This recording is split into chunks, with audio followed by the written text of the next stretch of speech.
Well, good morning, everybody. You will not believe it, but we are going through Nashville again.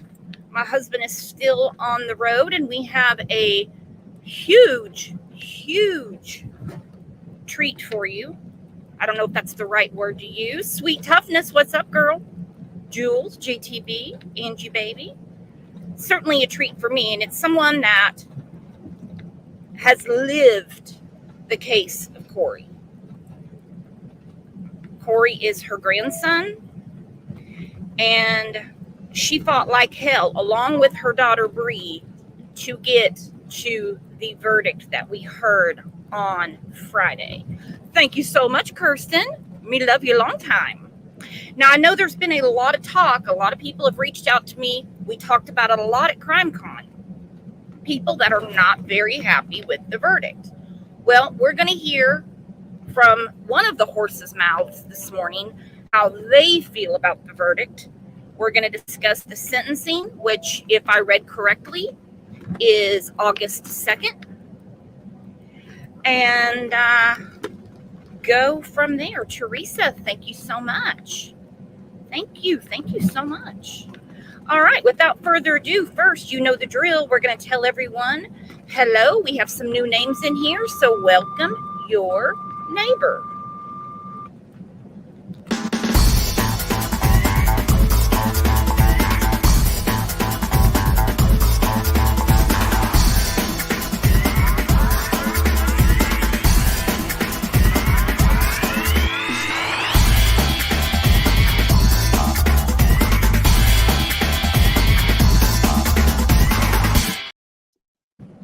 Good morning, Rebecca. Everybody give a huge CLL internet hug to Rebecca. Corey's Hey, good morning. mother. What does Corey call you? Gma. Gmas? Gma, yes. Gma. I love that. Trying to be politically correct by saying grandmother, but some people don't like that. So were you in the courtroom on Friday? I didn't see you, but they didn't exactly pan everybody. They seem to really keep concentrating on Christopher Gregor's father. Yeah, I was there. I was, if you were facing the defense table, I was behind Chris, a little off to the right, I guess. Okay. They showed Bree when they read the manslaughter verdict, and I couldn't tell if those were tears of disappointment or relief or just all the above. But let's talk about the verdict first. We're going to play it for everyone. But you and I talked this morning about it, and you said you were expecting the manslaughter verdict. Right, I was. Okay. And are you all as a family okay with the manslaughter verdict? Because, I mean, I know a lot of people are like, no, this is murder. This is murder. I think you have to understand that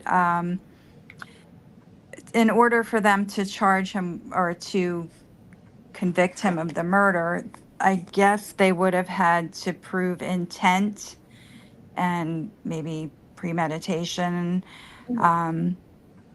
And so we kind of knew they couldn't really find that evidence. So we were pretty certain it was going to be the aggravated manslaughter. If it would have been anything less than, I think we would have definitely felt a different way. But we're okay with the verdict. Okay, and then good, because, I mean, I would hate with, everything that you've been through to be like, oh, that's not what we wanted.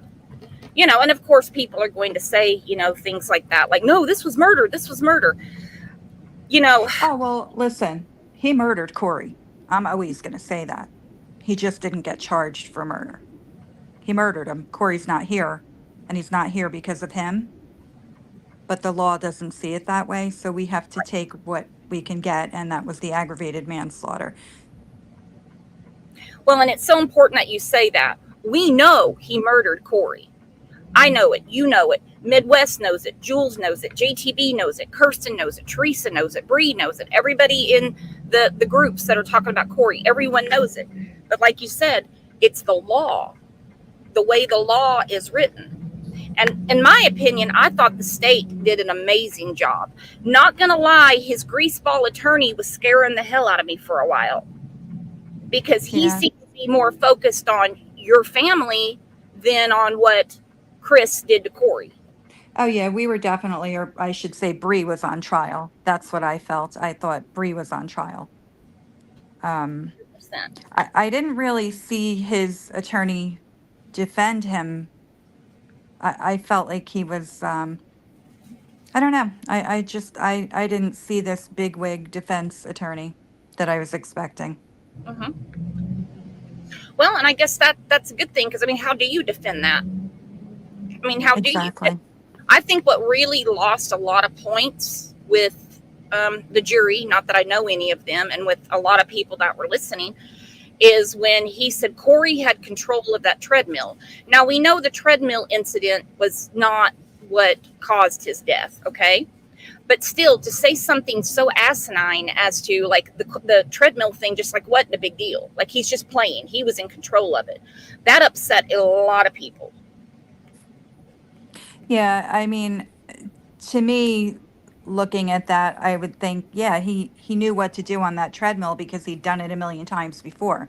He knew what his punishment was. He went in and he went right to it.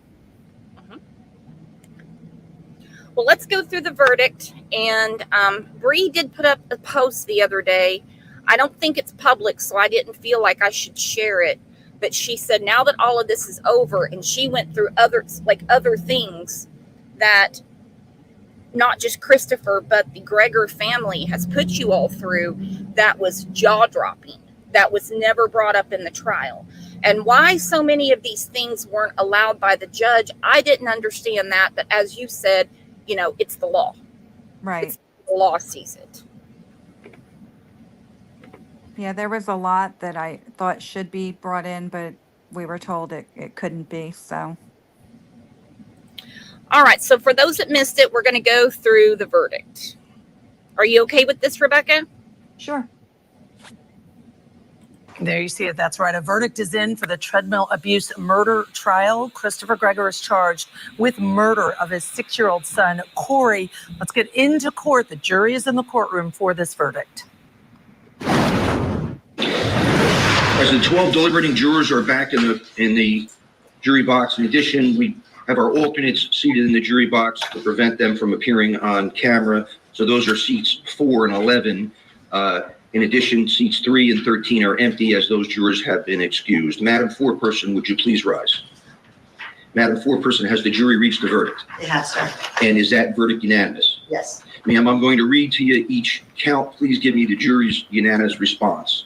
1, how do you find as to count 1, endangering the welfare of a child? Guilty. 2, how do you find as to count 2, murder? Not guilty.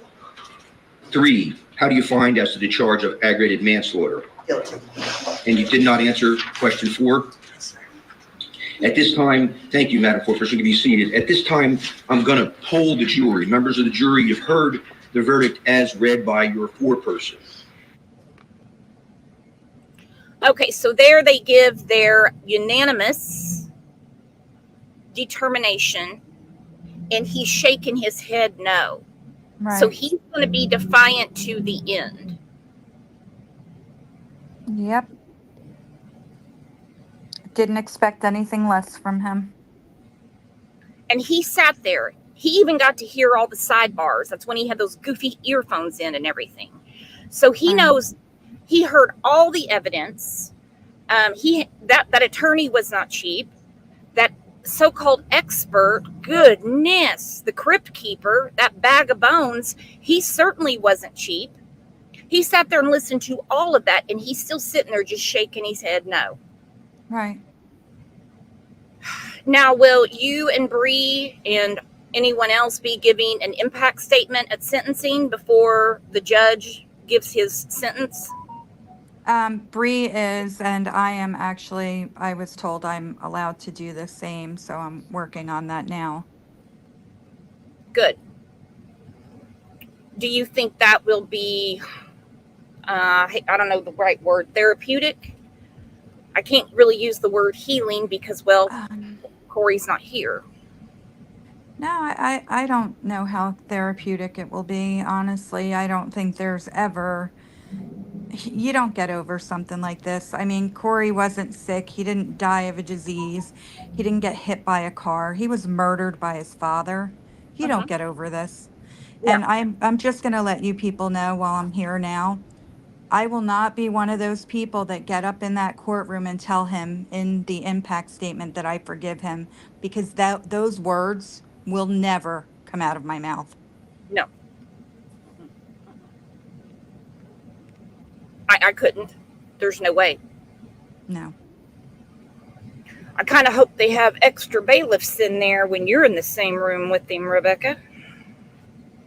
You know, I don't even know how during the verdict, you know, I don't even know how we held it together the way we did, but I guess, you know, we knew we had to, and you wanted to hear the verdict. So you know, you just, I don't know. It was hard.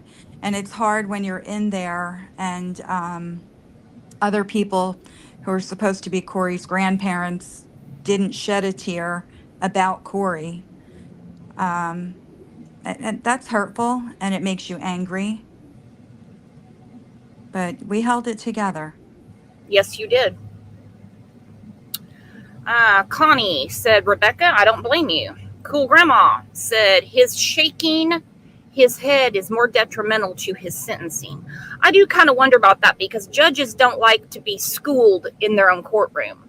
So when he's sitting there shaking his head like, no, you know, that might not work out for him. Now, if what I'm reading is correct, for the aggravated manslaughter, it's 10 to 30. I believe that's correct. I don't know how parole works in New Jersey. How old is Christopher Gregor? I think he just celebrated his 32nd birthday this month, or maybe late May. Well, he needs to be off the streets, period. I don't believe that Corey's the only child that he's ever abused. I don't want to get it. No. I think he's been a violent person for a lot of his life. And it's just kind of the old adage, you know, with parents, you know, teach them accountability young. If not, you're going to be bailing them out of jail. And it seemed to me all the anxiety and the panic and the, you know, the grief from his parents was all about saving his ass in their name. It wasn't about their grandson. Right. It was sickening to watch those two. I agree. Okay, watch this douchebag. At this point, I'm going to ask each juror by number, except the two alternates, to respond yes if the verdict read by the foreperson is your verdict, no if the verdict read by the foreperson is not your verdict. Juror number 2. Juror number 3 is empty. Juror number 4 is alternate. Juror number 5. Yes. Juror number 6. Yes. Juror number 7. Yes. Juror number 8. Yes. Juror number 9. Yes. Juror number 10. Yes. Juror number 11 is an alternate. Juror number 12. Juror number 13 has been excused. Juror number 14. Yes. Juror number 15. Yes. Juror number 16. Is counsel satisfied that the verdict is unanimous? Yes. At this time, I would ask the clerk to record and note in the minutes that the verdict is unanimous. Ladies and gentlemen of the jury, the function you have performed is one of the most important civic duties you can ever be called upon to fulfill. With the return of your verdict, your service in this case is complete. Upon your discharge, you are not required, except upon court order, to discuss your deliberations or verdict with anyone. Additionally, no attorney or party. Okay, and watching him, I'm not saying it's a good Friday afternoon being told that you're guilty of manslaughter, aggravated manslaughter of your son, when you know you've been fighting this charge for 3 years. Anyhow, well, not quite 3 years. This is actually the most solemn I've ever seen him, and that's all about himself. Exactly. I've never seen I miss Corey. I miss Corey. Now, with his arrogance and I'll just say it, his narcissism, were you surprised he didn't take the stand? No, not at all. He couldn't, because then he would have had to answer questions that he wasn't prepared to answer. And the thing is what we heard for a month plus wasn't all the evidence they have. Think about how scary that is. They don't put, even in a trial, they don't put all their cards out. They save stuff for appeal. They save, and there was a lot of stuff the judge didn't allow. Were you impressed with the judge, Rebecca? Do you think he was fair? I couldn't hear what you said. Oh, sorry. I'm probably cutting out a little bit. It will happen and I'll come back in. I said, were you? Hello? Hello? Can you hear me now? Can you hear me now? Here, let me go through the verdict while we reconnect. Or any person acting on their behalf is permitted under our rules of court to examine you or question you or even. Yes, I can hear you. Can you hear me? Are you there, Rebecca? Oh, yeah, I don't know what happened. I don't either. It didn't show you were muted. Okay. No, my question was, before we get back to the verdict, did you feel that the judge was fair? Do you think he ran a fair trial? Do you feel he might have been a little... Okay. No, I think he was completely fair. I think he did things the way he did to avoid any issues later on. I don't for a minute think he was unfair. Okay, good. Because some people looked at it, especially towards the last week, when nerve tensions are really high, because we know we're getting to the end, getting to the verdict. And, a lot of people were like, look, I think he's more biased, to the defense. No, I think he did things, the way they needed to be done, not to have an issue later. Not to have an issue later. That's exactly what my husband said. Right. And he said if he not added the other charges, the manslaughter particularly, he said, he could walk. Right. And that has happened in other cases when, the charge is too high and it's true, but can't be proven. Then you've got a guilty person out. So after he explained it to me, it made a lot more sense. Right. Even to discuss with you your verdict or your deliberations or your role in this matter. In some states, judges are actually able to stay afterwards and speak to the jurors about the experience. In New Jersey, judges and attorneys are specifically prohibited from doing that. If anyone approaches you associated with the case, the attorneys or the parties, please notify me immediately. It's possible you may be contacted by others, including members of the media. As you know, obviously we had media coverage in this trial. It will be up to each of you to decide whether or not to speak to those persons or entities about your service as a juror. If you agree to be interviewed, you may discuss. Okay, I'm glad the judge brought that up to the jury to say, hey, look, members of the media are going to find out your name. They're going to contact you. I haven't seen any interviews or articles or anything like that. Hopefully they leave them alone. Did you happen to get to talk to the prosecutors after the verdict?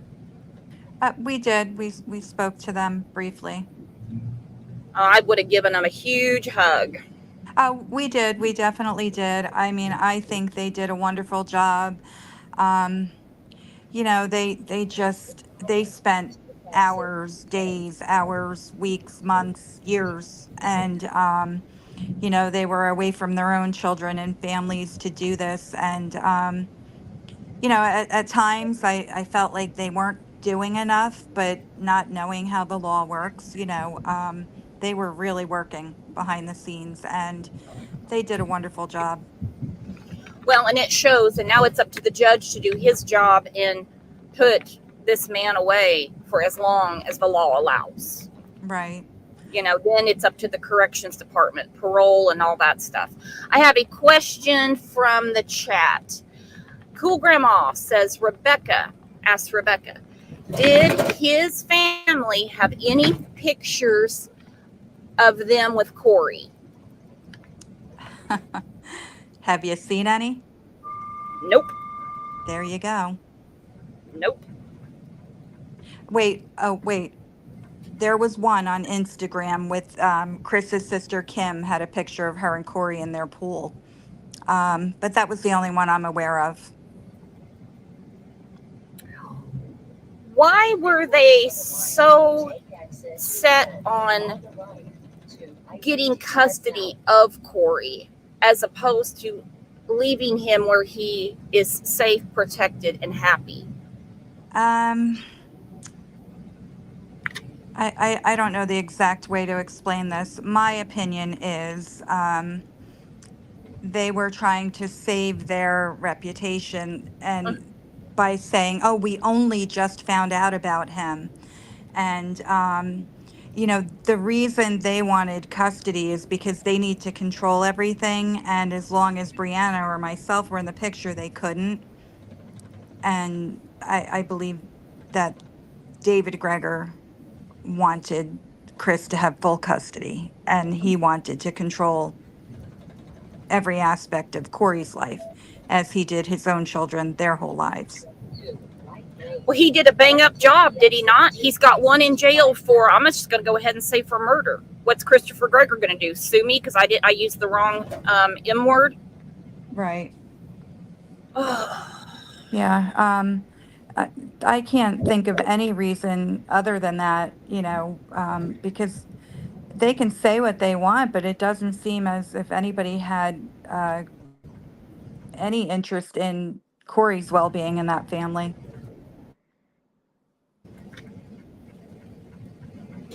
Yeah, and I just think it's sick. I would have said, look, you're getting the public defender. There's no way they could honestly believe with that mountain of evidence that their son was not responsible for their grandson's death. What did he say? I'm sorry, I'll never do it again? Or did they just not care? I think they knew, but their thing was, well, okay, it happened. Now, how are we getting him out of this? They didn't accept it. I think they're in denial. I think they just, certain people, if you lie long enough, you start to believe your own lies, and I think that's what happened here. They started to believe their own lies. And I think there was a lot of saving face. Oh, most definitely. If he just gets some endangerment charge, they can explain that away. They can find a way to explain that. But murder and manslaughter, because look, is his mom still in real estate? Yes, I believe so. Okay, so right there we have a problem, okay? Because, it's not my problem. It's not your problem. It's a problem for her because not a lot of people are going to want to list, sell, or buy from the murderer's mama. So she might as well go ahead and find a new profession. It doesn't work that way. It's all about marketing. And it's one quick Google search with her name and a ton of pictures of Corey and a ton of news articles right along with it to say what happened. So I really think a lot of it was just saving their own reputations. Yeah, I believe that. I don't know them. I don't want to know them. I've had dealings with them over the years. They were never very happy when I would do a show supporting you guys, but that's okay. Obviously, they've got other things to worry about now. So where is he in custody at right now? He's still in the Ocean County Jail in Ocean County, New Jersey. Tom's River. He'll stay there, and then sentencing is August 2nd, and I assume it'll take a few weeks before he gets transferred to prison. Well, and he's not going to have a fun time in prison. They're going to have to keep a lot of money on his books in order for him to be able to survive in there. He's going to have some sort of commodity that other people want to keep him from getting his ass beat all the time, because it won't take long for them to find out why he's there. Yeah. Well, you're only allowed to put so much on an inmate's books. I think it's like $100 at a time. So maybe they'll just have to, I don't know how they'll do it, but not my problem. Yeah, no, nope. I hope he goes away for the full 30, and then whatever they can do for endangerment, they stack that on top. I That- hope so. That might chill him out to spend that type of time in jail. Whatever you want, in whatever manner that would you be deem nice. appropriate. My However, I concern ask you to is keep these things in if he mind. gets out sooner, The key to hell, even with your him function not as out, I'm jurors has been the concerned for free Brianna's discussion safety. amongst yourselves during deliberations, But that's and a the whole privacy of different those story. deliberations is the Okay, I'm sorry, that was playing and you were talking. I certainly did not mean to cut you off. Now, what did you say about if he gets out early? Because I don't I know how said- parole in your state works. Yeah, I don't know either. But if he gets out, I'm concerned about Brianna's safety. He's mad. He's angry. She did this to him. He's the victim here, not her. How dare you have me put away? And I think she will be punished for it if he can get his hands on her or someone else.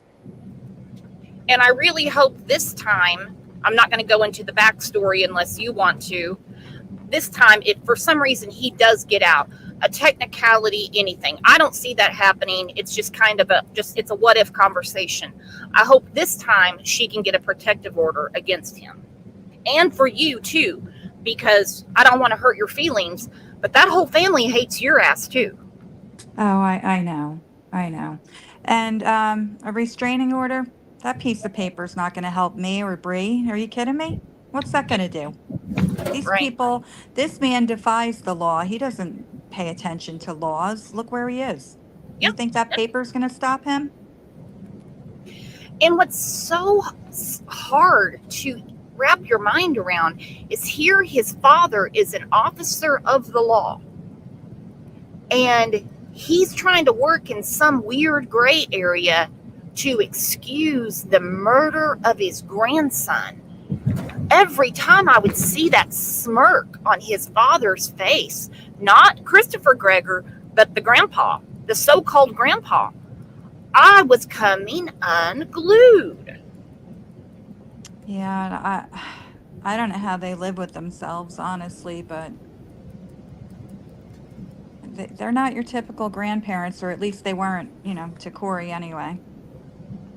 And there were a lot of questions in the trial and a lot of question marks, people had, whether they just missed something or, it seemed like there was kind of a time limit sometimes from the judge. So things weren't gone over, 100%.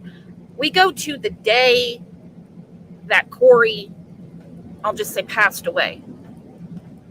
I think I've used the M word too much for YouTube standards.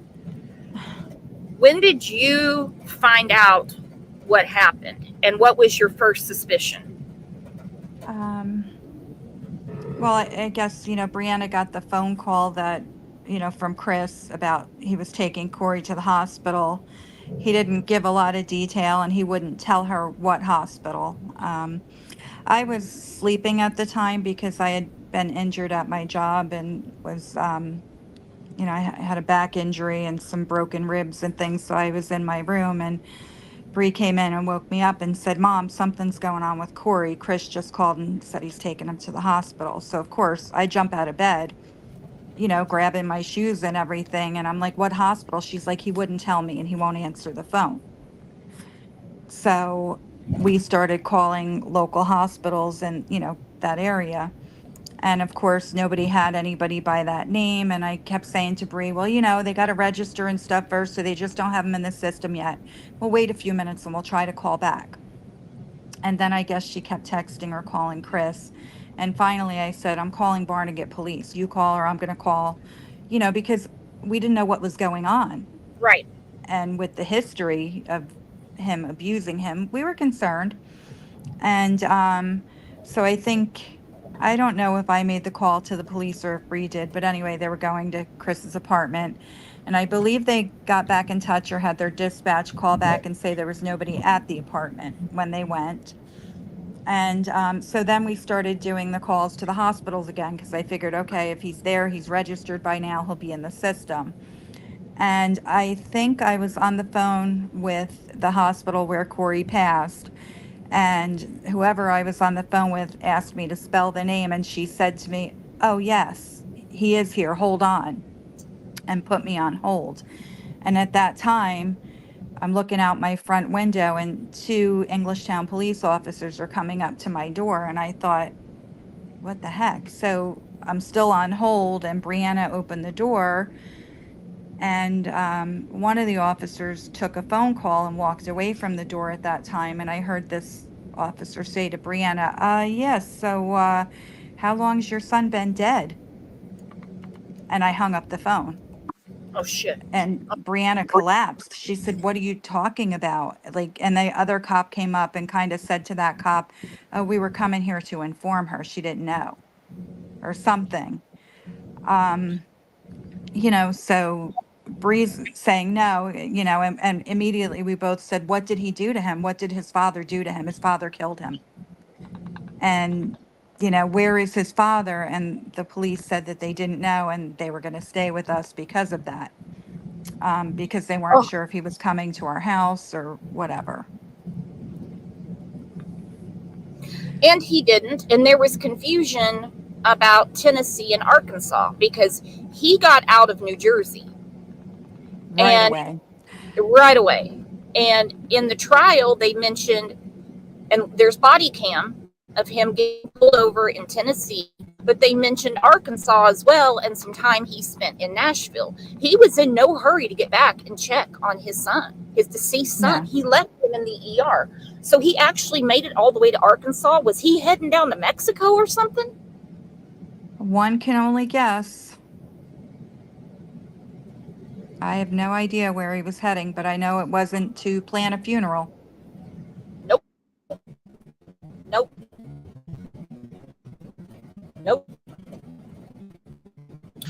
And so, as I remember it, when I first started talking to you and Bree, they were only charging for indictment, and the autopsy was undetermined. And that was early on. Very early on.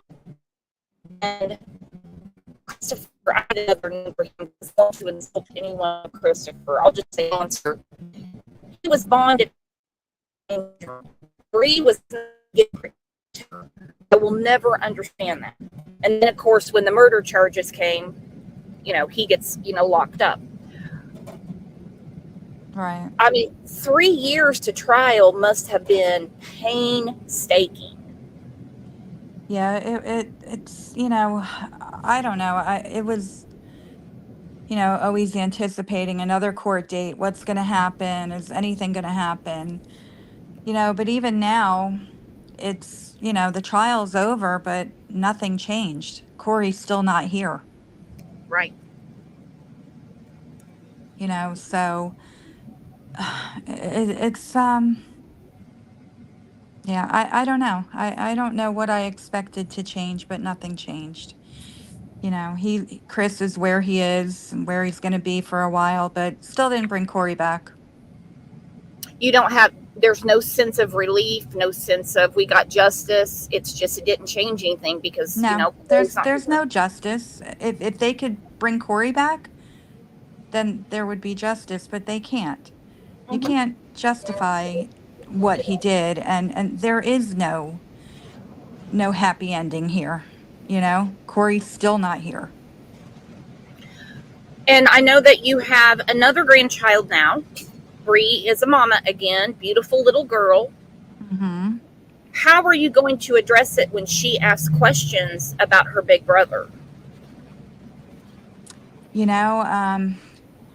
She's going to know him. We already have implanted him into her life. We talk about him and, refer to him in different ways in her presence. She goes to the cemetery. I don't know at what point Bree and Sean will think she's ready to know the truth. Obviously, when she's older, I guess social media may or may not still be here. Who knows?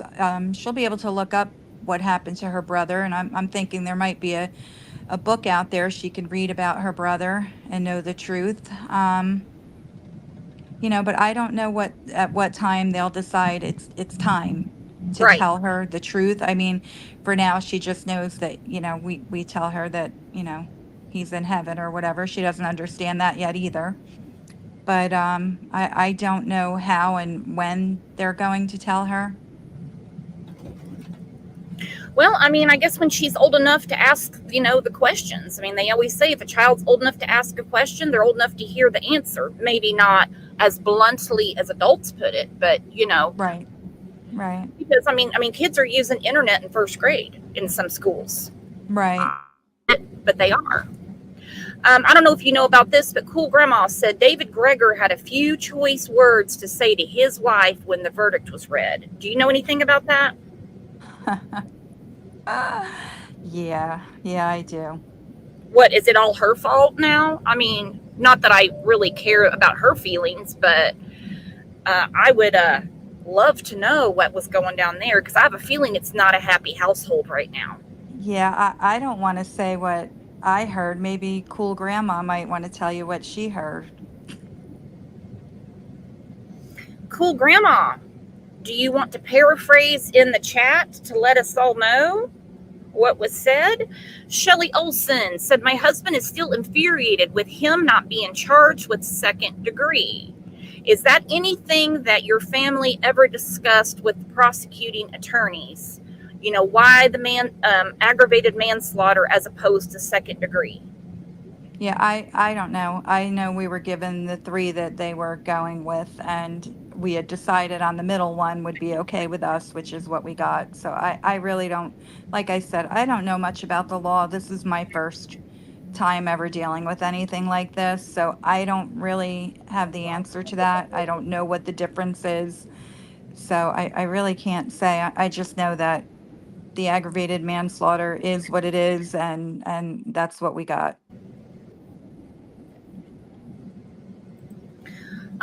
Kitten Capoodler said, I don't understand how he was charged when the autopsy was that he died of an illness. That is not what Jesus. the autopsy said at all. What did you watch I any can't of even- the trial?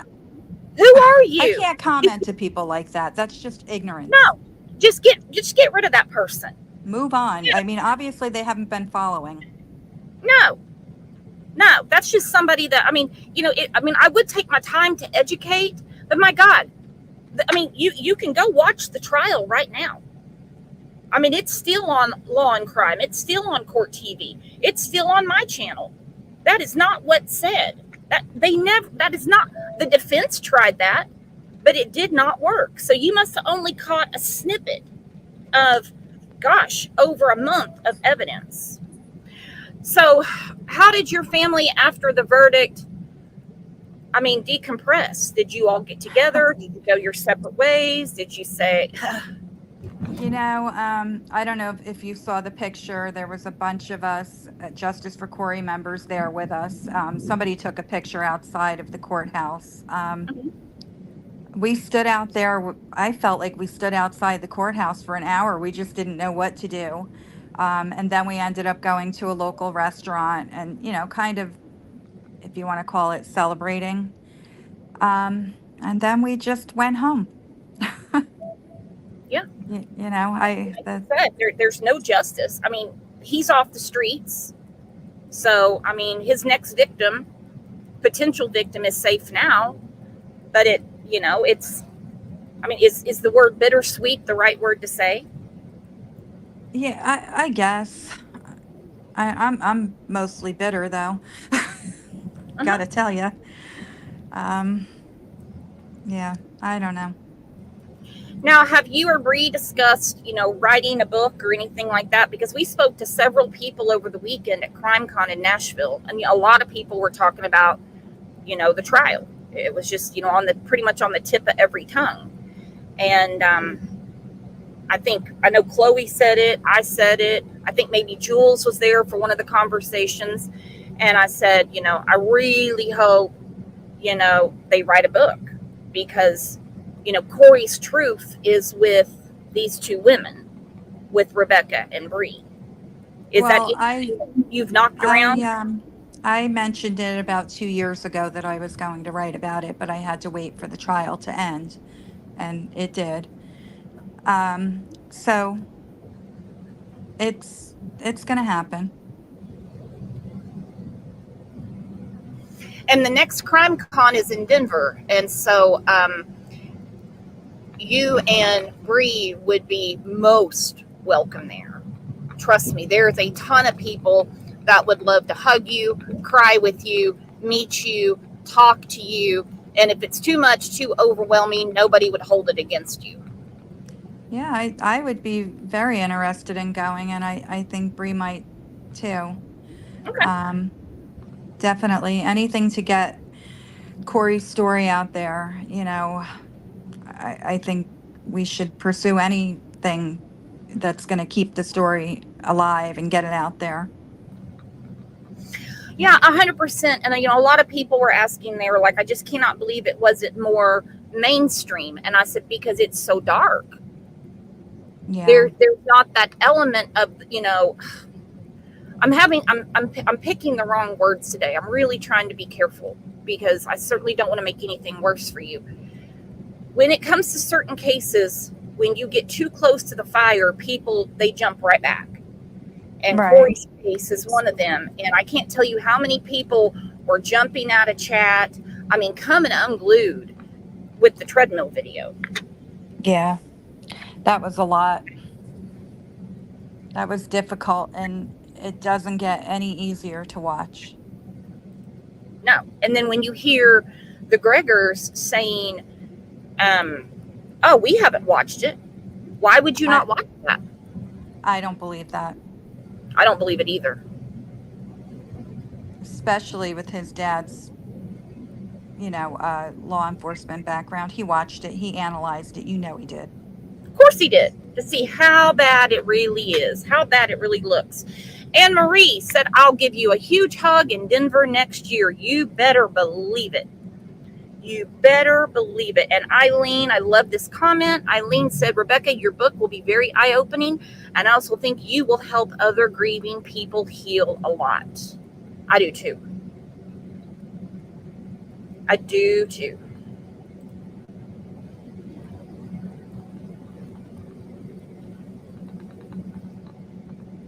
Cool Grandma left. She told me to scroll up and look at her comment, but I cannot find it, so she'll have to put it in again. Now, I pinned this petition, and today I was messaged saying that this petition isn't from your family. So should I be sharing this Corey's Law petition or not? I'm going to feel really bad if a bunch of people sign it and I find out it's not what it's supposed to be.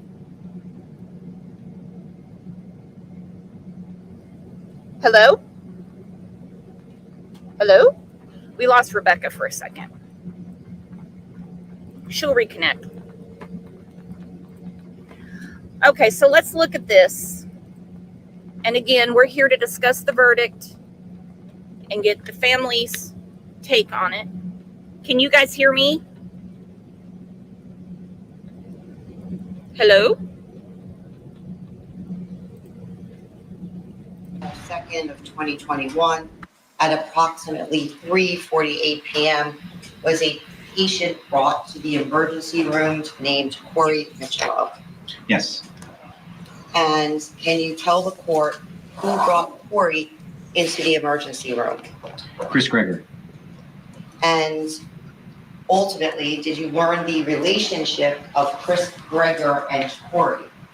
Yes. Can you tell the jurors what the relationship was? Chris Gregor is Corey's father, and Corey is Chris's son. And where were you when you first saw? Okay, before we go through that, okay, Ilyanka can hear me. I don't know why we can't hear Rebecca or she can't hear me. She just sent me a private chat. She said, I'm here, can't hear me. Rebecca, why don't you try getting out and coming back in? There's a connection problem. I don't know where, somewhere in cyberspace. Okay, everyone, this is really important. Hannah said, someone started a Facebook page saying Corey's Law and it is not Bree or Rebecca, and we have been trying to get the person to delete it. All right, so ignore that post. If the mods can, unpin the post, we don't want that up. This is not from the family. Can you hear now? Rebecca? I don't know what's going on. Okay, Cool Grandma said when the verdict was read, Mom Gregor said to Dad Gregor, aggravated manslaughter, that's good, right? Dad Gregor was overheard saying, no, you fucking moron. He's going away for a long time. Woo! Listen to that, my friends. When the verdict was read, Mom Gregor said to Dad Gregor, aggravated manslaughter, that's good, right? Dad Gregor was overheard saying, no, you fucking moron. He's going away for a long time. Nothing about Corey, correct? All about Chris. Little Chrissy Poo. Little Chrissy Poo. Let me try to get into a different tab, and I'm going to take that down because we don't want to pass around a petition that is not from the family. And hopefully Rebecca can reconnect. Mr. Gregor, Corey. I was in the waiting room. I was speaking to another patient at the time. I'm right near the door, speaking to another patient. I did not hear any commotion. I did not hear any urgent sound that would redirect my attention. A registrar came up to me and said, Bill, you have to look at this. So I went over to Corey, and he was in the arms of Chris at the waiting room entrance, or just past the waiting room entrance near the desk. Now, the first time that you observed the Okay, so I'm going testimonies. It's not going to take that long for people that still don't understand it. I understand people have an issue with the verdict saying this isn't manslaughter, it's murder. And as Rebecca said, it's the way the law is written. Can you hear us now, Rebecca? I can hear you. Can you hear me? Yes, perfect now. Okay. But if you go through this, all of these different testimonies, they made it crystal clear, as you know, that this is not some rapid pneumonia. This is not COVID. It's not SARS. It's not strep throat. Think about his injuries. And these didn't happen in flag football. These aren't boys will be boys injuries. Infuriating to even insult Corey that way. And on top of that, his family. Right. Well, the woman that said that apologized. Maybe she'll listen to this. Any idea, and if you can't answer it, I understand, why you didn't testify? Because your name came up a lot in that trial. Yeah, I don't know.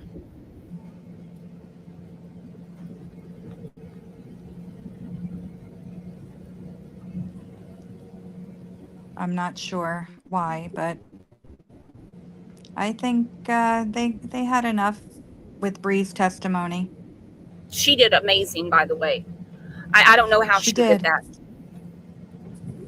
I don't know how she held it together. I don't know how she heard the things about herself that she had to listen to that have nothing to do with Corey's death. It was just he was trying to plant little seeds of doubt. And in all honesty, when it comes to a jury of 12, it just takes one dummy to believe one dumb thing to derail the whole thing.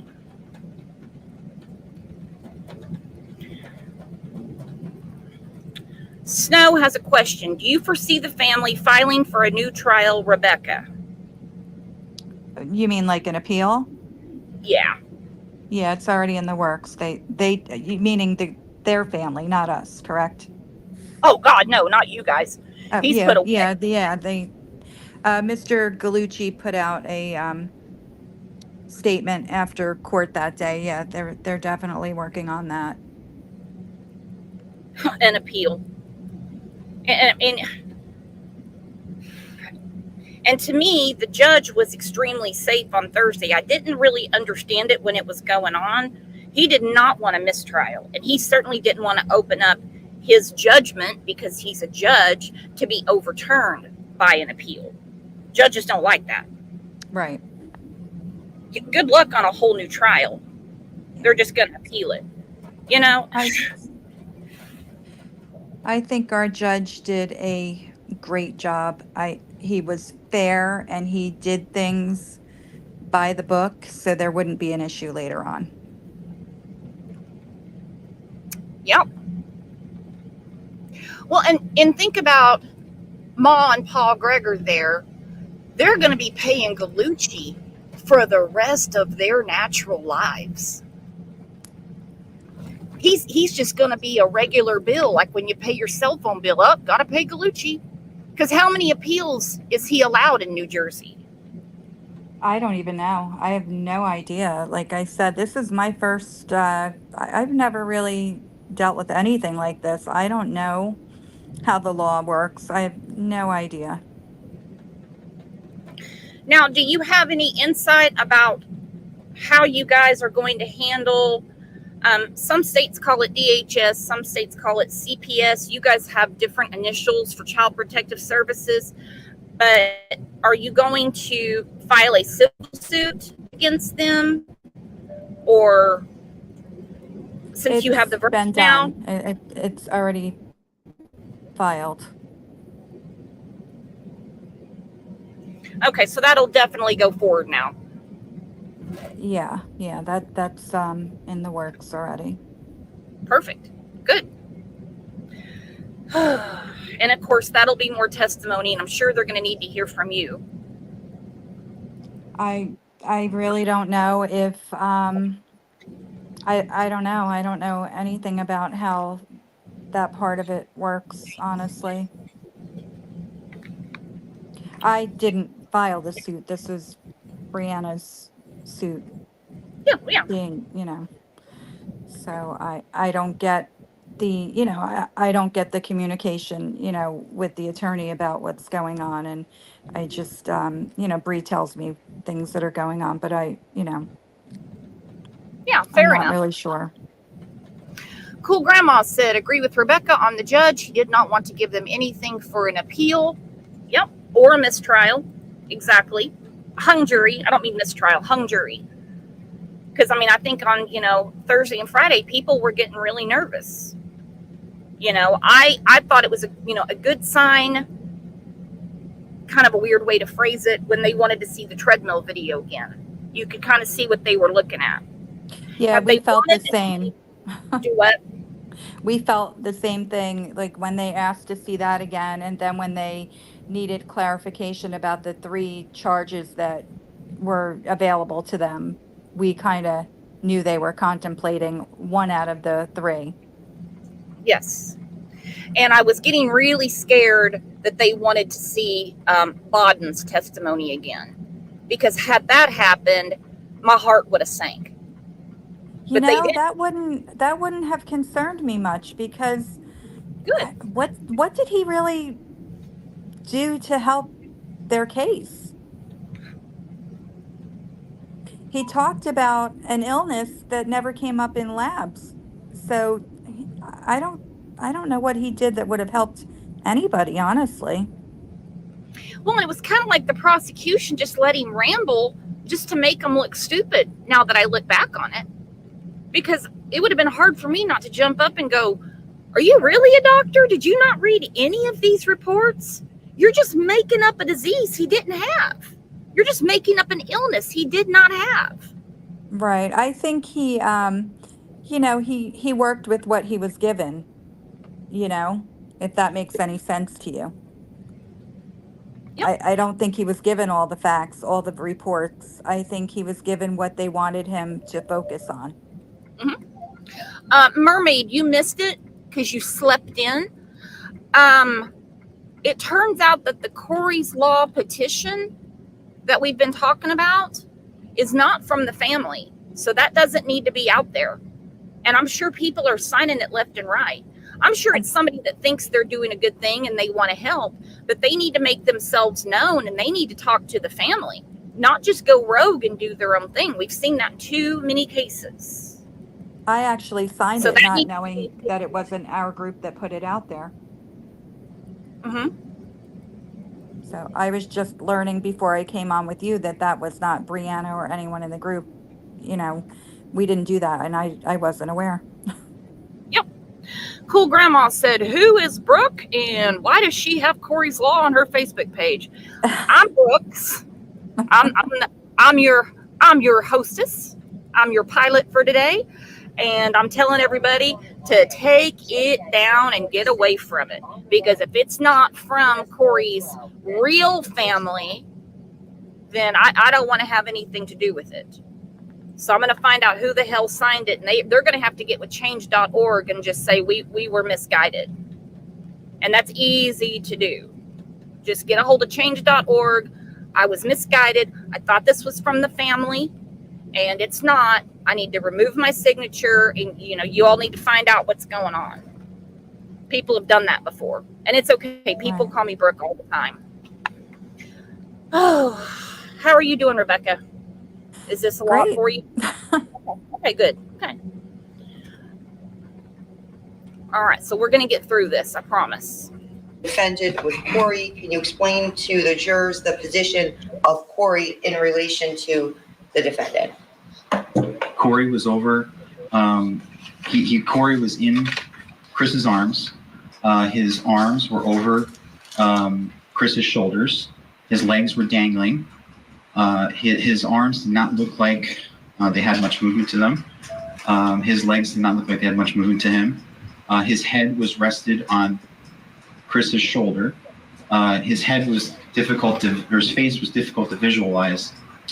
So when I first approached them, I knew that something was concerning, but I couldn't see everything I needed to see. So I was depending on Chris to convey a sense of urgency or unwellness that I did not get from him at first. It was more of a clinical description of what was going on, and I did not immediately feel I had to rush them back. I definitely knew it was concerning, but I needed just a little more information. If I saw Corey's face right away, it would have been much easier, but Corey's face was on Chris's shoulder. So the first time that you made this observation, that would be the two of them would have been in the lobby area. Yes. And did you approach the defendant in the lobby area of the emergency room? Yes. And what immediate observations were you able to make of Corey in the lobby area? So I went over to them, and I was splitting my attention between Chris and Corey. What I could tell was that there wasn't a lot of spontaneous movement from Corey. He was not really moving on his own.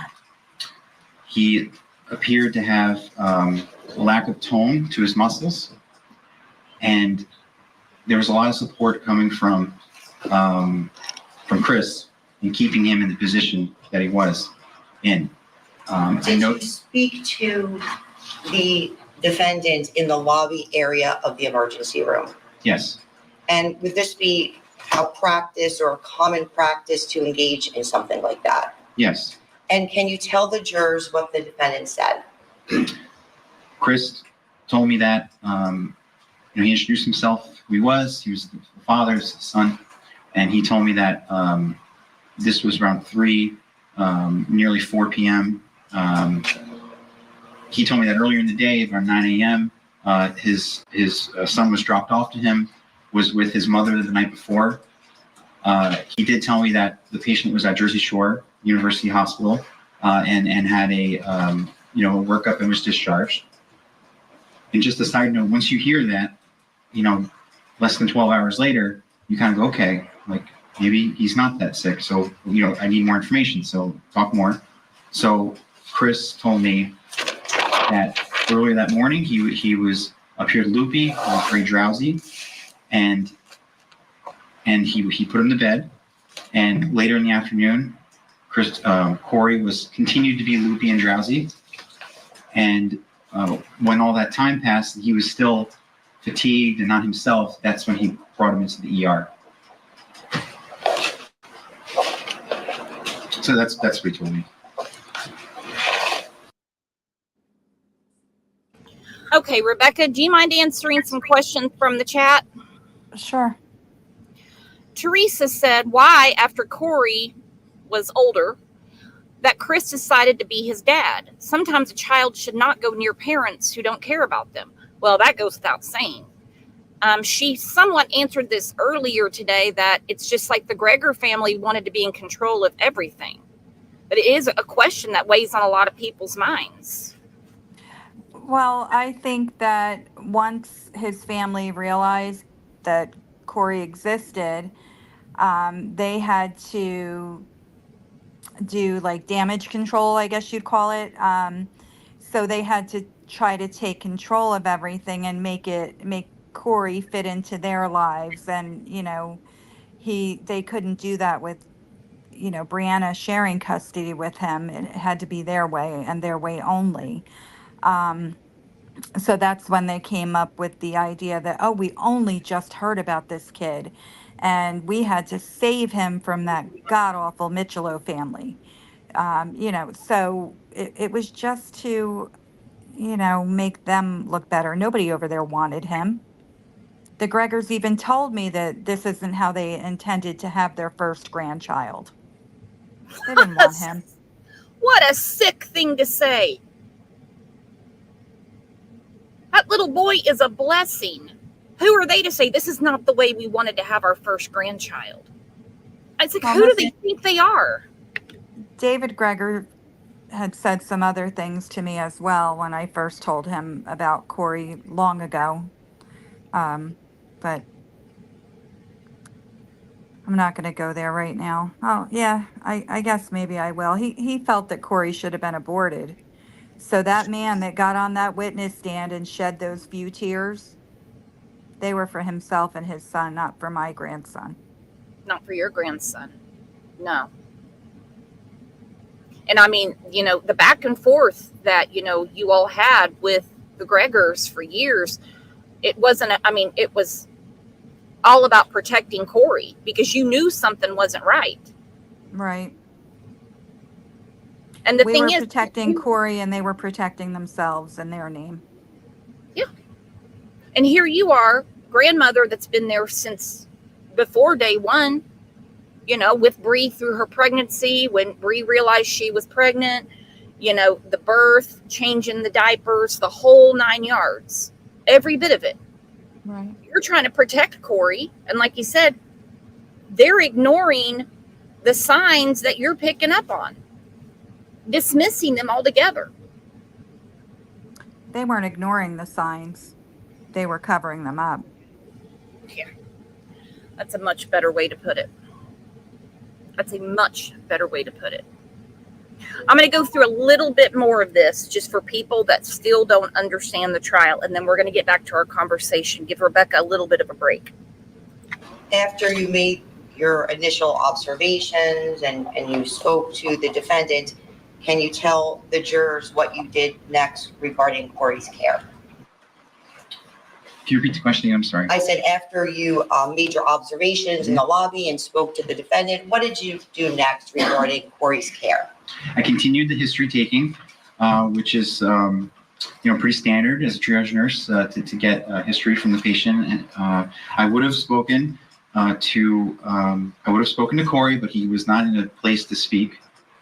He was not making any sound hardly.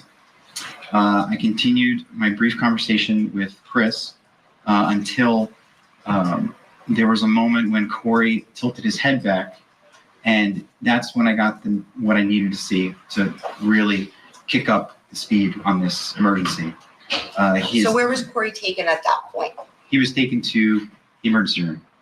Once I saw that, then I rushed it. So I called, his eyes were in the back of his head. He didn't look well. He was pale. I called the charge nurse immediately after that. And then I got a room and being that Chris was holding him well. I didn't waste time getting a stretcher or a wheelchair. I said, hey, like, you okay to go to the ER? He goes, yes. And we went to the ER, to room 6, the emergency room. What room did you go to in the emergency room? Room 6. And while you were in room 6 of the emergency room, can you tell the jurors who else came into that room? So, but I already alerted help. So they were waiting for me.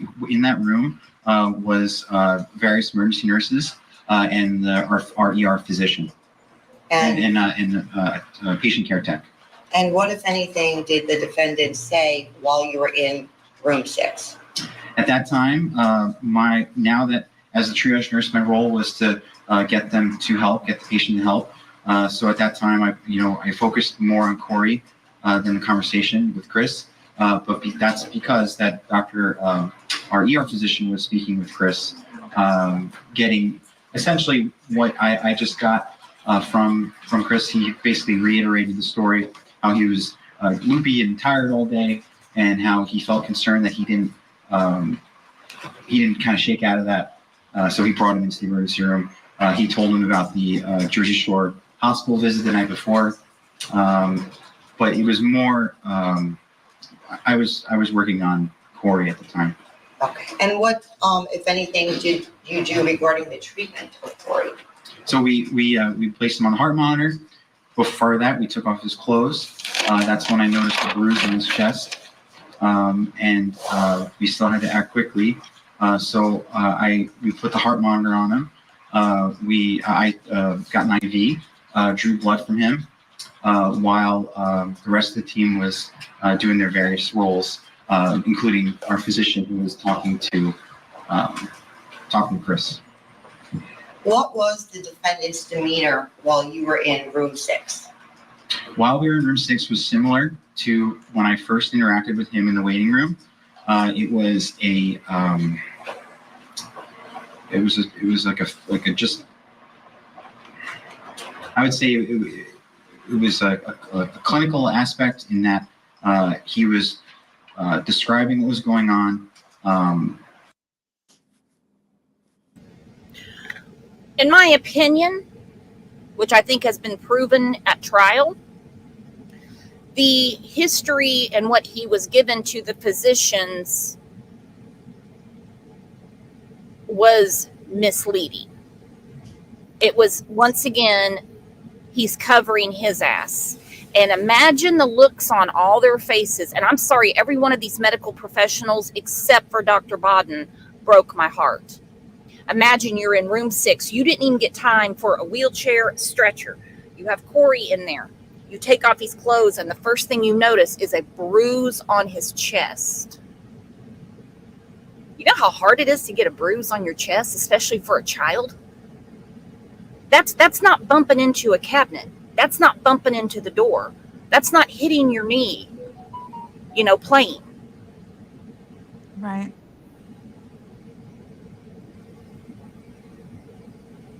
I think maybe if Chris would have been a little more honest with the staff at the hospital, maybe, I don't know, but maybe Corey could have been rushed into surgery and saved if he'd been honest and said, look, I screwed up, I hit him, I did this, I don't know, maybe not, but. Oh, he would have had definitely a fighting chance because they would have had a cardiac pediatrician in there ASAP. Right, And- but he, from what I'm gathering with these nurses and, that Chris was kind of like, yeah, he scraped his knee, like just being very like, like it was not a big deal. He wasn't acting like a parent whose child was less than an hour away from death. And I think the medical staff, when you walk in and you're like, whatever, they just go with that. They would expect him, to be a little more agitated if his son were that ill, and he wasn't. So they reacted to how he was acting. Right. And the evidence were his symptoms and what Right. they were seeing. And they knew, like he said, they knew they had to act quick. And did you notice the nurse never mentioned that Chris said Corey was vomiting, that he had defecated all over himself. He never said any of that to the hospital staff. Never said it. The hospital staff would have understood the signs of passing away, and one of them is that they would have known Exactly. he's Yep. critical. They had to do all the investigation themselves.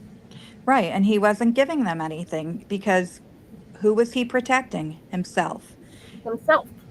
And then he goes to Tennessee, and I loved how during the trial they tried to explain that away. Then makes it over to Arkansas. He's texting some woman about pizza and playing chess. Can't wait to meet up with somebody else in Nashville. But his dad tells him, you need to get back here. I could just imagine that conversation. But Dad, I don't want to. Oh, Dad, I didn't do anything. Yep. They're just sick. They're just sick. And every bit of it is senseless. None of this should have happened. None of it. No. Mermaid said, my heart hurts just knowing what this baby went through, thinking maybe this is how dads are. That is a lot to think about. Yeah.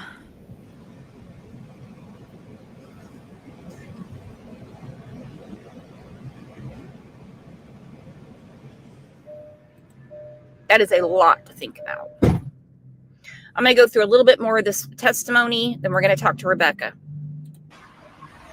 Without much more difference than anyone else would, regardless of their role with the person. So he was conveying the information, but there wasn't much more than that. And after you drew blood from Corey, where did you go after that? Well, Corey required a lot of attention, so we still had an emergency room to run. So I told the charge nurse, I'll take the charge phone, which handles the ambulances. You focus on this. So I handled the charge nurse and the triage phone, and I went to various things throughout the ER while everyone worked on Corey. He was like an all hands on deck type of situation. I'm sorry, I could not hear that, Judge. He was an all hands on deck type of situation. Okay, when this was heard originally in the trial, we have several nurses in our chat, and they know exactly what this wonderful man is saying. Right. When he said, this is an all hands on deck situation. Now, I paused it right there for everyone to look at that demon's face. Mm. He is looking at this man that probably couldn't sleep that night after he couldn't save Corey. He is looking at him with contempt. How could you say that? Look at him. He's insulted. What do you mean all hands on deck? I told you all I knew. This is his mind. This is how fucked up he is. I have played this video many, many times. Just humor me. Drive a narcissistic person in a relationship are power, control, and domination. And the narcissistic person uses the relationship as a source of validation. If those needs are not being met or cannot be achieved, that is a contributor to the volatility of these relationships. For those in the back, it was boiling up and boiling up and boiling up for Christopher Gregor. He has to have those three things met in his life. His parents meet it for him. Probably his friends. Probably the women that he was dating until he started abusing them and their children. I'm sorry, but I've heard some things. Mm-hmm. Then it adds to the volatility. He got put in his place when Bria was like, no, I've got him at the doctor. They're doing an exam. I mean, I understand that's how the law is written, but I think he was furious. Well, that goes without saying. Do you agree with the state's timeline of when this final abuse took place? Because the way they put it together made 100% sense to me. Well, yeah, we know that, um, it's obvious that I'm sure the minute Corey got in the house that, he started being questioned about what he told. Um, I don't know if you guys recall the picture that Chris took of himself with Corey around, I guess it was 2 o'clock in the afternoon or something. Yep. Because that's the Um, picture that Angel P, she's a nurse. She said, oh my God, he's ashen. well, and that's what I said. I noticed that right away. And so to me, he'd obviously had already done something to him. Corey wasn't wearing a shirt. We don't know if he had clothes on underneath that blanket at all. But that tells me he'd probably already vomited on himself if he wasn't wearing the shirt. I'm just speculating though, I don't know, but Corey had already been injured in that photo. I truly believe that. Oh, 100%. Because like I said, we have, nurses in here that said, oh my God. And why did he not tell them what was really going on? Well, I mean, I think And we know because he already right. knows that Corey had been to a doctor the day before and that they were going to start investigating what was really going on. And it's you guys, it's very easy to hate Christopher Gregor. Don't hold back. It is fine saying that. You Yeah. don't have to apologize. And it gave me chills earlier in the show when you said, I will not be one of those that when I give my victim impact statement, that I will say, I forgive you. No, And that'll never happen. mm-mm. No. It's just disgusting. So I know you're talking about a book. This petition, by the way, is not from the family. If you have shared it, take it down. If you have signed it, report it. This is the reason I don't even like to put petitions in our groups, because unless it comes straight from the family, then I'll do it. But hell, you never know where these petitions come from. And am I hearing the truth that somebody associated with this petition is actually collecting money, or is that a rumor mill? I understood it to believe that change.org is, how you can make a donation and your petition will get seen by more people if you donate $8 or whatever. I think that's what they were talking about because, like I told you, I didn't realize that Bree or someone in the Justice for Corey group didn't start this petition, and I signed it and donated to get it seen by more people, not knowing that it was not our group or Bree that posted it. So I don't think this particular person who made this is collecting money. I think it's going to change.org. Oh, it's going to their website. Okay, that makes Right. more sense. All right. Yeah. Well, somebody just needs to come forward and say, look, I was just trying to help, because Right. this is added anxiety and drama that, your family certainly does not need. Right. Exactly. So I guess we got you down for Crime Con because Cool Grandma's in here saying it's going to be a done deal. So I need her to send me an email and I'll get everything that I have to you guys. Of course, there's a website. They haven't updated it yet for the next one in Denver. Yeah, You, I would, I'm sorry. oh no, go ahead. I would love to bring some of our very special Justice for Corey members. Gosh, we've made some lifelong friends, unfortunately, from this. I'm fortunate that we've made these friends. I just wish it was on a different, for a different reason. But there are so many of them that I would love to join us and, spread the word. And I don't know what you do at Crime Con, but I would love to have, some of these members with us. I mean, they tell the story just as well as we do. They lived it the last, 3+ years. Oh, 100%. And I mean, I just have suggestions. Of course, you guys are going to do however, is comfortable for you. I think it'd be great if you guys had like your own table, like your own booth, and Right. anybody that comes by, hopefully by then, your book is ready, it's published, you can sign it, and you can just talk to everybody that walks by and tell them Corey's story. And, Right. this is why we don't trust, the people that are supposed to be protecting the children. Right. It's not like reports weren't filed. It's not like Corey wasn't taken to the doctor. Somebody drug their feet, and now here you are. Exactly. I just think laws have to change. Everybody, Bree made calls, I made calls, my other daughter made calls to DCPMP. At one point, they just pretty much, the social workers were telling me you're being a little what's the word? I don't know but they kind of treated me like I was just being the crazy grandmother. And I pleaded with them. I said, please don't let Corey end up like Gabriel Fernandez. And they just thought I was being ridiculous. And I kept saying, he's going to kill my grandson. I know he's going to kill him. Please don't allow this to happen. Nobody cared. Nobody listened. And now here you are. And I know that we did several, I wasn't there, I streamed it for you guys, protests like outside of their offices. And man, those people would just kind of look over and just, put their head down and go right back, just go right into the building. And I thought, how could you? You should be apologizing. You have a lot of explaining to do. I know they're just like that other family. It's damage control now. How do we fix this? Should we change our name again? It'll happen again. Mm-hmm. And Probably already has.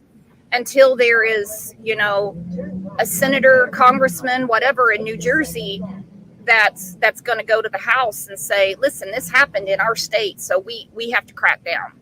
It happened in New Hampshire with Harmony Montgomery. It's happened in other states when they're like, I'm not in. No, they have to do better. I don't know if it's more training or, if people are getting tired of their jobs and near retirement, then go. You have a job to do. Children are dying because you decided it was a holiday weekend and you couldn't be bothered or something. That's ridiculous. It is ridiculous. Child abuse doesn't stop on holidays or weekends or at 2 a.m. This is a 24/7 kind of thing. You have to have somebody on call at the hospitals. I even think DCPMP, when police officers went to Christopher's house, I don't remember the exact date. I want to say March 26th or 28th. They noted the bruises. They did call DCPMP, but they didn't seem to put an urgency on it. So then it was, what's DCPMP's policy? Oh, we'll check it out in 24, 48 hours, whatever. And then nobody thought it was a big deal still.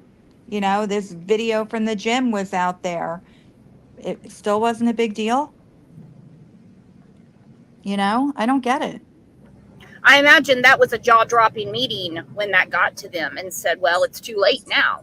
And we have a call log of, at least 100 reports.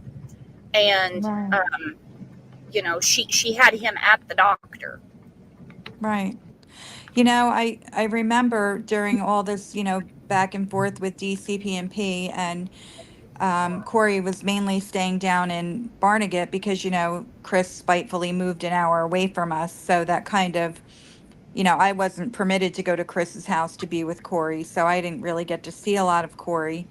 And so anyway, one of these incidents that Brianna had reported, bruising on Corey, the DIFUS or DCPMP worker came to our house. Now, mind you, it happened at his house. Corey hadn't been to my house.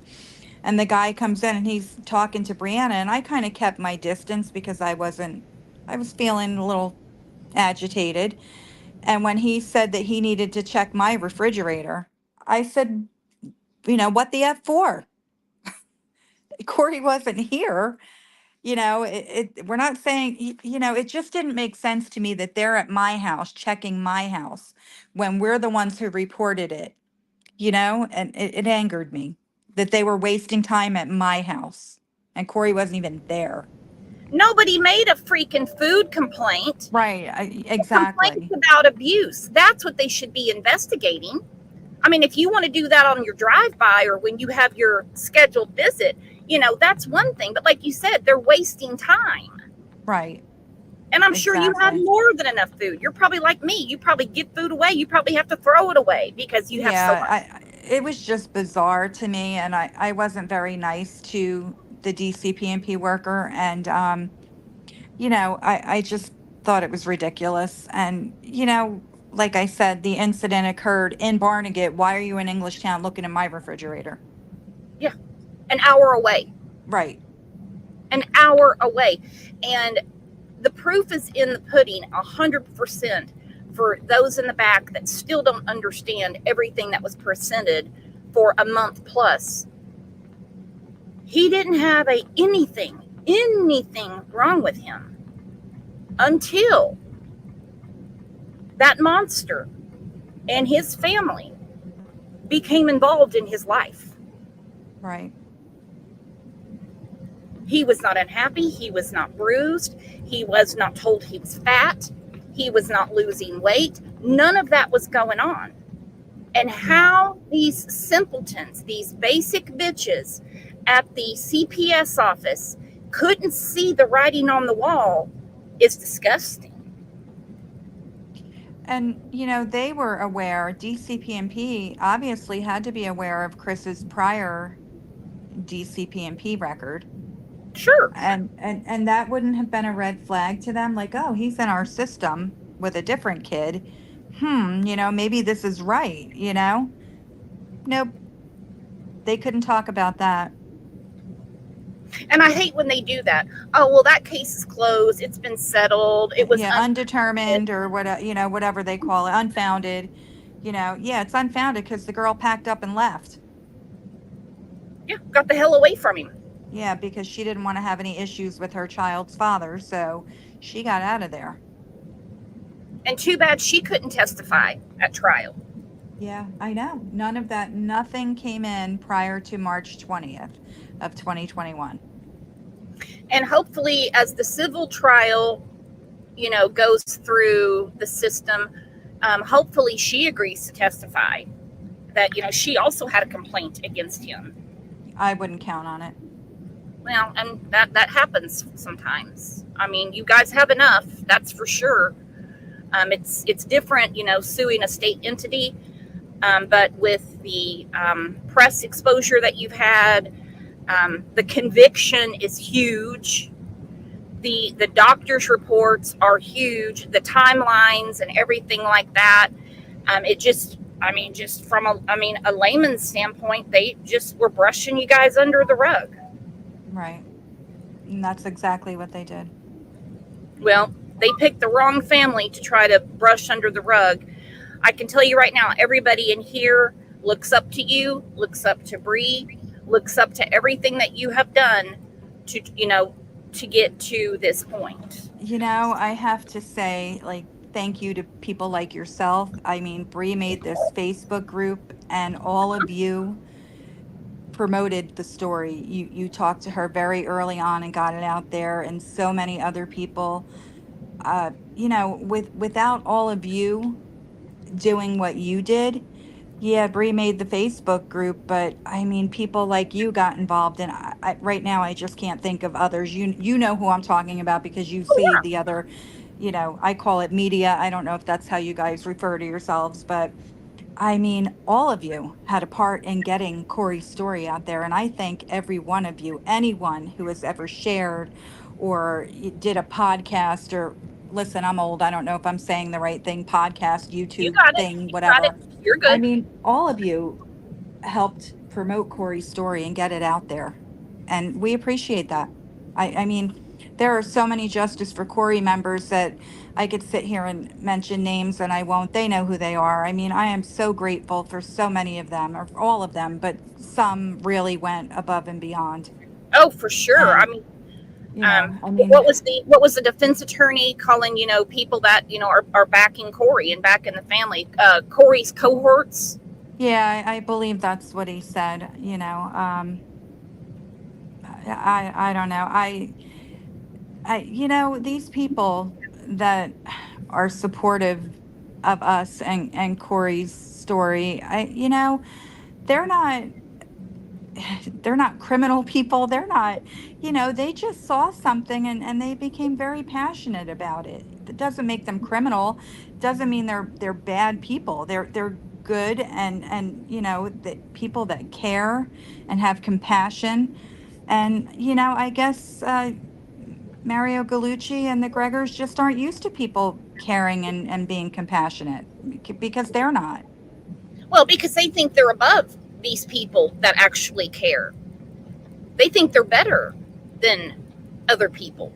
Right. Yeah. they're- I mean, yeah, they do because, there would be comments made, at different court hearings. Our members were being called scumbags. They were told to get jobs and pathetic. And, that is so ridiculous, because some of our members are active military that would come there,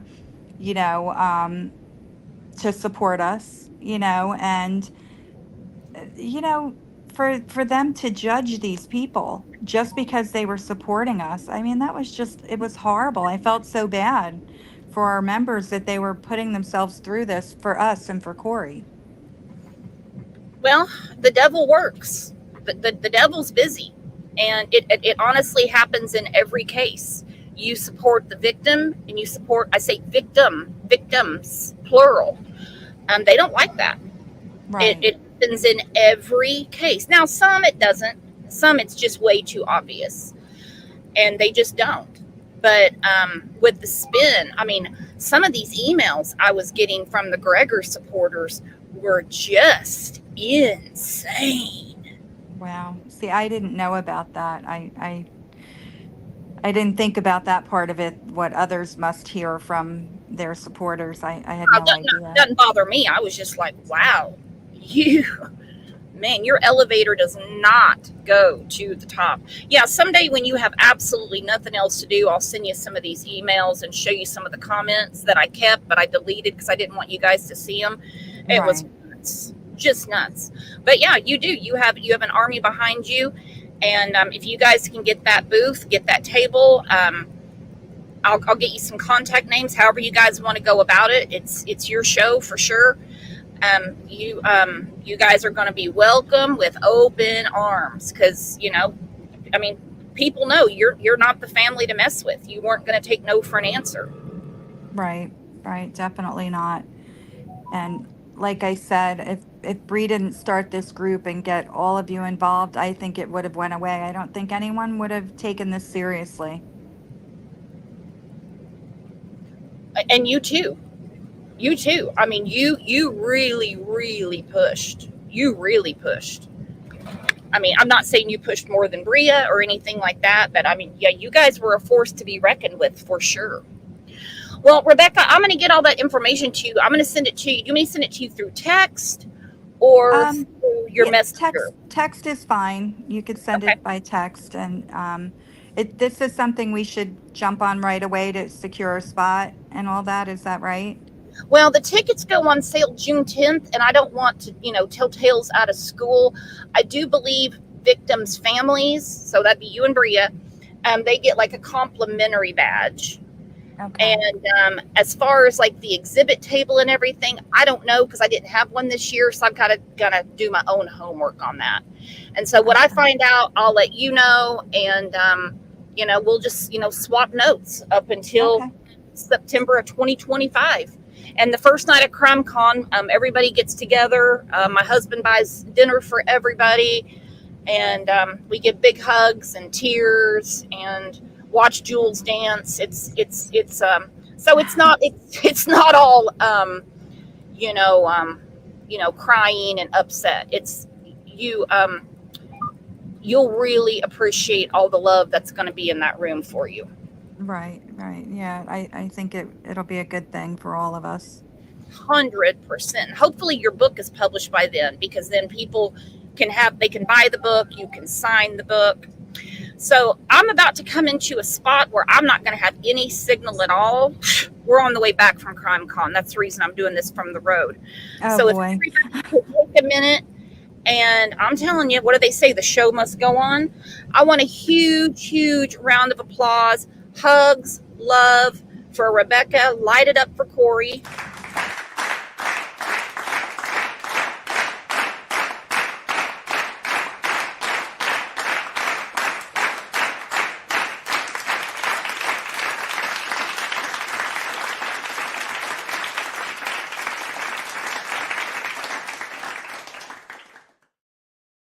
Amazing, amazing. And Corey sees what you have been doing for him. Yeah, I'm sure he does. I know. Absolutely amazing. Well, Rebecca, I'm going to cut you loose. We're going to tell everybody to have a good Tuesday. And I will send you some stuff, well, here in about an hour. And if Cool Grandma can send me an email, I'll include her in on everything too, because she said that she's definitely going to go with you. Oh, good. That's great. Well, thank you very much for sharing the story, and I hope to speak with you soon. Oh, we're not done. We're not done, my friend. We're going to keep going and keep going. So you have a Okay. good rest of your day. Try to get some rest and just keep up the good fight. You definitely have plenty of people in your corner. Thank you. All right. Love you, Rebecca. Love you. Bye. Amazing woman. You guys, she is just amazing. You know, and over the years, we have had so many victims' families on this panel. And you have to admit that Rebecca and Bree are always going to stick way out there. I'm not comparing. I'm not judging. It's just something about their voices, their story, the way they have fought, just kills you, just touches your heart. And of course, Corey. Of course, Corey. All right, you guys. I know it's been tough. I know several people are like, I can't listen to anything about Corey. It hurts me too bad. It hurts me too bad. I totally understand that, but it's just got to be done. So you all have a good rest of your Tuesday. I'll be waiting on that email from Cool Grandma. I'll get some stuff over to our friend Rebecca. She can pass it on to Bria, because it gets annoying when everyone gets the same thing. And I will see you guys back here. I'm not sure what time tomorrow, but just look for it. I'll post it, and we'll all know. All right, you guys are the best. You're the best friends that anyone can have on these nasty YouTube streets, and you're definitely the best chat and best community. Thank you so much for the gift of memberships, the donations to the channel. I'm telling you, and just the love. You know, the love is what, you guys are the channel. I'm not the channel. So I'll see you back here. If I don't see you in Discord or one of the Facebook groups, then I'll see you back here tomorrow. Love ya.